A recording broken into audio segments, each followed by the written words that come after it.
આ જુઓ આ R15 છે અને PU ની હાલત જુઓ, આ ફાંકા જુઓ થઈ ગયા, દેખાય છે આ બધા ફાંકા? આ જુઓ આ પ્લેટ ની હાલત, આ જુઓ આપણે લેધર માં નાખ્યું છે કવર,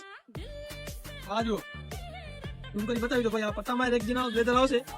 અહીંયા હોલ કરીને આ બધું ખોલીને અમે ફિટિંગ કરીએ છીએ, આ બધું ટપણીયા છે ને બધું ખોલીને કરીએ છીએ, અહીંયા તમને પિન એકે નહીં લાગે, આ જુઓ. અને પેલા વિડીયો બતાવ્યો હતો ને એમાં હોલ થઈ ગયા હતા આમાં રીતસર. એટલે મારો કહેવાનો મતલબ તમને એક જ છે ભાઈ, આજે કોઈ બી માણસ તમારાથી 200 વધારે લેશે ને તો એ તમને કામ પણ આવું જ કરી દે, બાકી 200-300 માં તમે નખાવશો તો એમાં બધી એવા જ કામ થશે જે તમને પહેલા બતાવ્યું હતું કે ભાઈ તમારો તો નંબર જ આવશે, ફિનિશિંગ કઈ નહીં આવે, તમારા ફોર્મ ની નાની સટાઈ જશે, અહીંયા ત્યાં આખું ફોર્મ કપાઈ જશે તમારું. એટલે ભાઈ મારો કહેવાનો એ જ છે, કવર નખાવો, તમે 2-4 લાખ રૂપિયા તમે ગાડીમાં ખર્ચો કરો છો, કોઈ સારી જગ્યાએ સારો કવર નખાવો, સારી વસ્તુ નખાવો.